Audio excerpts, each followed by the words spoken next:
अब ये एड्रेस सही है या फर्जी, ये तुम्हें पता लगाना है। अगर वैदेही वाकई हमारे मडगांव की ही है तो भले उसका एड्रेस फर्जी हो, हम उसे या फिर उसके किसी दोस्त या रिश्तेदार को ढूंढ निकालेंगे। विशाल, नया जीवन फर्टिलिटी एंड आईवीएफ सेंटर से क्या लेना देना है तुम लोगों को? क्या गीता आईवीएफ के जरिए प्रेग्नेंट हुई थी? ये क्या होता है? कैसे होता है? 3 साल से क्लिनिक चला रही हूँ और वो नीचे मेरे क्वालिफिकेशंस हैं। दिख रहा है मुझे। डोनर लिस्ट दो। मैडम, मैंने आपसे कहा ना कि ये कॉन्फिडेंशियल मैटर होता है। हम डोनर्स के नाम या रेसिपिएंट्स के नाम का खुलासा नहीं कर सकते। डॉक्टर पारिक, मुझे इस दीपाली के बारे में जानकारी चाहिए। हो सकता है इसके साथ कोई और भी आता हो इस सेंटर में। अब या तो आप डोनर लिस्ट दे दीजिए या फिर आप जानकारी खुद दे दीजिए। क्या यहाँ पर कोई ऐसी औरत, कोई आदमी या फिर कोई जोड़ा आया हो जिसे बच्चा नहीं हो रहा हो, जो बहुत डेस्परेटली बच्चा चाहता हो, स्पेशली मेल चाइल्ड? मैडम, यहाँ वही आते हैं जो चाहते हुए भी नेचुरली बच्चा नहीं कर सकते। एक तरह से सभी डेस्परेट ही होते हैं। गीता मौर्य, विशाल मौर्य, ये नाम सुने हैं आपने? सॉरी, मुझे नाम याद नहीं रहते, इसलिए आपसे डोनर लिस्ट मांग रही हूँ। ऐसे लिस्ट दिखाना मेरे पेशेंट्स की प्रिवेसी के साथ कॉम्प्रोमाइज करना होगा। और please next time official order लेकर ही आइएगा।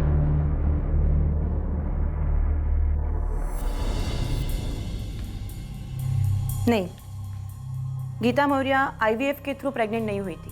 आप कभी वैदेही घोरपड़े से मिली थी डॉक्टर शालिनी? जी नहीं, लेकिन विशाल और गीता अक्सर वैदेही के बारे में बातें करते, तारीफें करते उसकी। इनफैक्ट एक बात बताना चाहूँगी, प्रेगनेंसी के 6ठे महीने में जब गीता के रिपोर्ट में थोड़ी कॉम्प्लिकेशंस शो हो रही थी, तो इसी वैदेही ने गीता को जिस तरीके से गाइड किया था और जिस तरीके से उसने उसके कॉम्प्लिकेशंस को स्मूथली हैंडल किया था, वो सुनकर मैं भी दंग रह गई थी।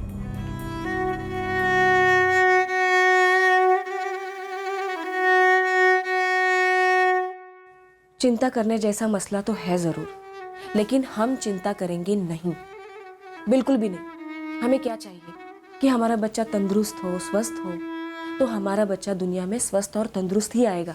बस यही एक बात हम तीनों को बार बार सोचनी चाहिए। और दुनिया में ऐसी कोई बात नहीं है जिसका कोई हल ना हो। मुझे तो याद नहीं आ रहा है कि ये गीता ने कभी कहा हो मुझे कि ये वैदेही कहीं आंगनवाड़ी में काम करती है। Thank you doctor. मेरी गीता कहाँ है साहब? मेरा सोनू कहाँ है? सब मेरे साथ ही क्यों हो रहा है?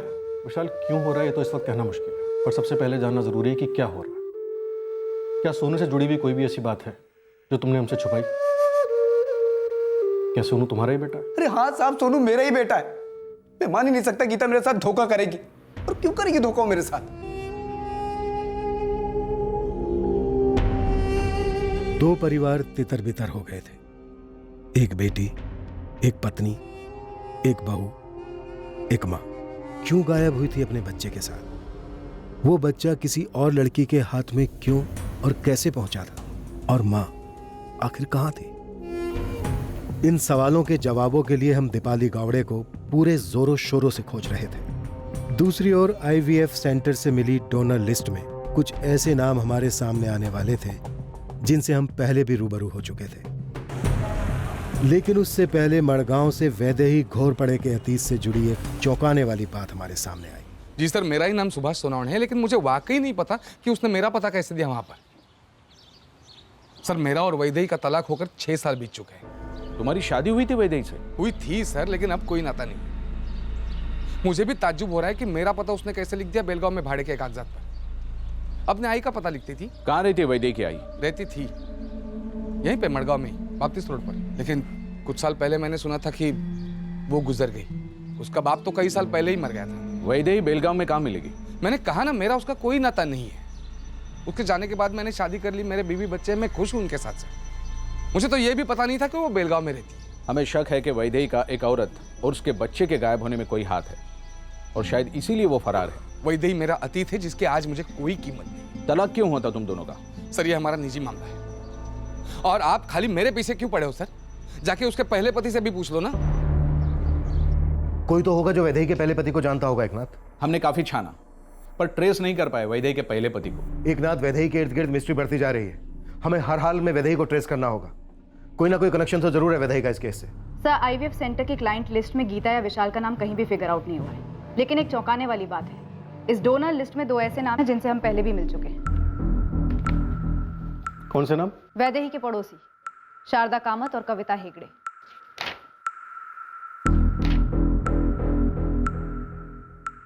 सर, इस आईवीएफ सेंटर में दीपाली एक अरसे से एग्स डोनेट करती आई है। 2 डोनेशंस के बीच में एक फिक्स पीरियड का गैप मेंटेन करना होता है डोनर को। दीपाली इस सेंटर की रेगुलर डोनर है।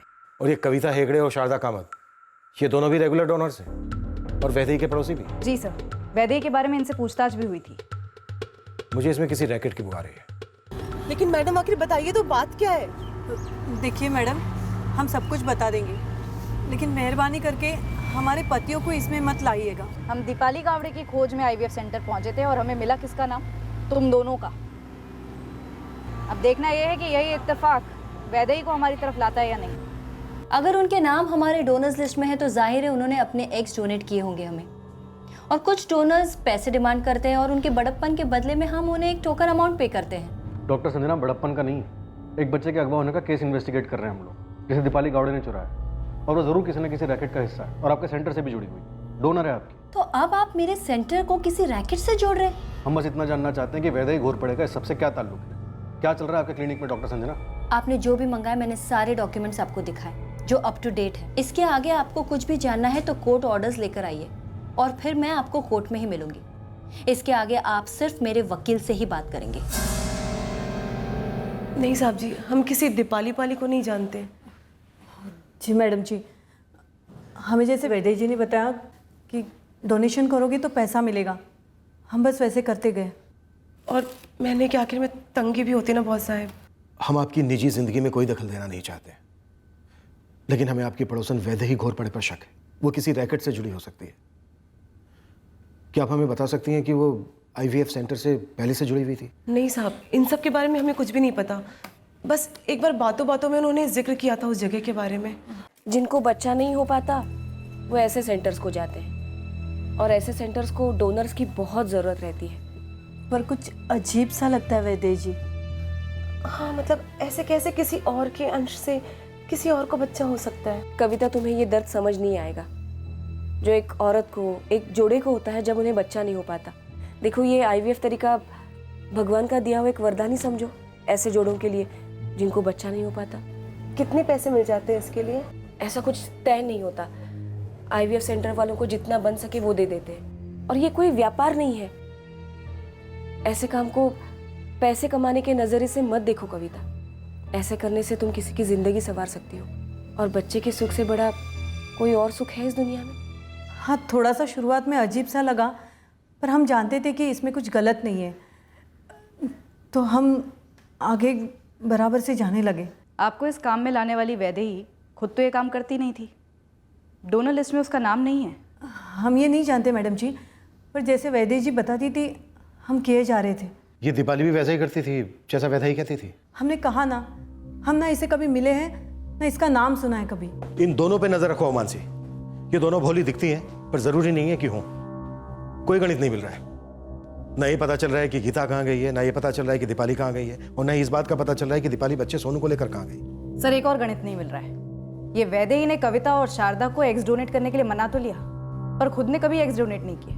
आईवीएफ सेंटर का कोई भी स्टाफ वैदेही को जानता ही नहीं है। हो सकता है डोनर्स लाने का काम सेंटर ने ही वैदेही को सौंपा हो और स्टाफ को इसकी भनक तक ना हो। शायद वैदेही आईवीएफ सेंटर के साथ मिलकर कोई रैकेट चला रही थी। सर, ये विशाल भी कह रहा था कि वैदेही ने गीता को किसी सरकारी योजना के बारे में बताया था जिसमें पैसे मिलेंगे।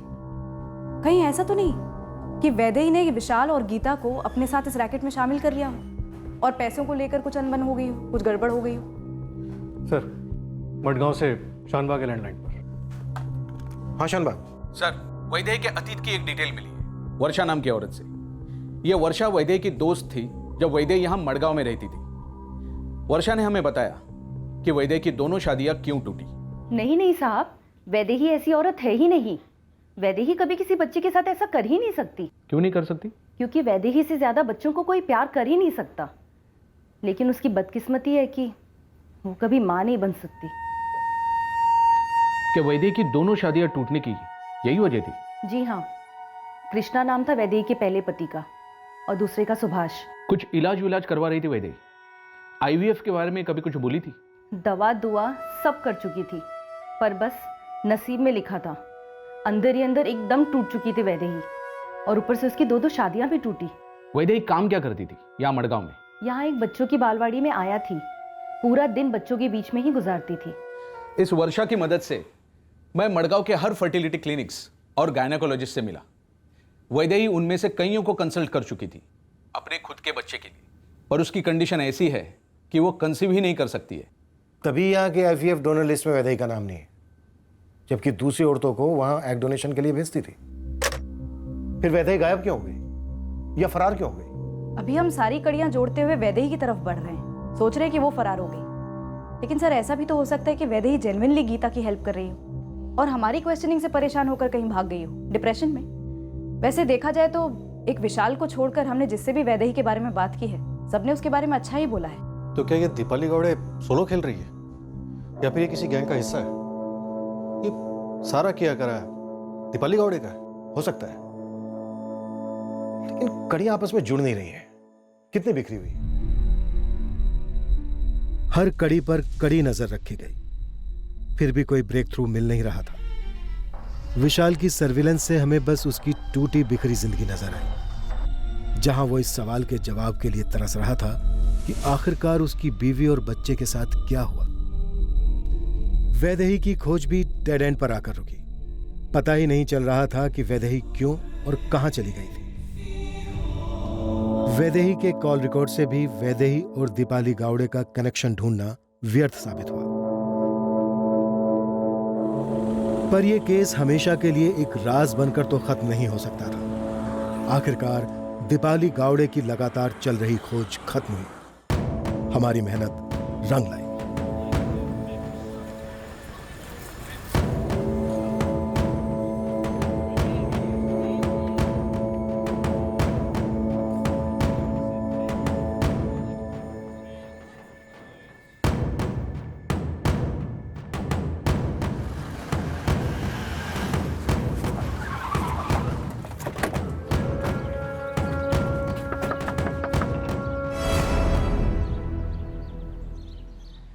क्या है ये बच्चा? कहाँ है दीपाली गावड़े?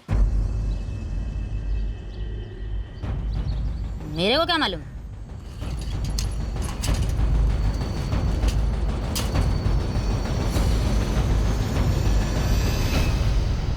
हाँ, वो हमारी हिरासत में, लेकिन फिलहाल वो मुंह नहीं खोल रही। मेरा सोनू था उसके पास साहब। क्या किया उसने मेरे बच्चे के साथ? पूछिए साहब उससे। आखिरी बार पूछा हूं दीपाली, ये बच्चा सोनू का है। कितनी बार बोलूं साहब, ट्रेन में लेके गई थी, फिर छोड़ दिया मैंने उसको। क्या दिमाग खा रहे हो आप लोग? छोड़िए सर, कूटती हूँ इसको। जब तक ये सब कुछ सच सच नहीं बोल देती, एक घूंट पानी नहीं, चाहे कितना भी चल रहा है। चलो उठ उठ। हाँ सर सर सर, रुको रुको रुको। मैंने बच्चा चुराया था, फिर बेच दिया। कहां से चुराया था? किसे बेचा? नंदगढ़ में बेचा। किसे बेचा? और गीता कहाँ है? मेरे को नहीं मालूम गीता कहाँ है। देख दीपाली, जल्दी बोलेगी तो कम पिटेगी। उधर बच्चे का बाप परेशान है अपनी पत्नी और बच्चे को लेकर, और हमारे बीच सब्र का बांध टूट रहा है। बोल दे सब कुछ। कौन कौन है तेरे गिरोह में? सरदार कौन है गिरोह का? देख बता दे दीपाली, नहीं तो सबके हिस्से की सजा तुझे अकेले को मिलेगी, सोच ले। मैं बच्चे को नंदगढ़ लेके गई थी, फिर वहां से वो बच्चे को लेके गई। कौन वो? ताई। कौन ताई? कौन ताई? वैदेही ताई, वैदेही ताई। तू और वैदेही एक दूसरे को जानते हैं? हो। नंदगढ़ में वैदेही ने बच्चा कब लिया तेरे से?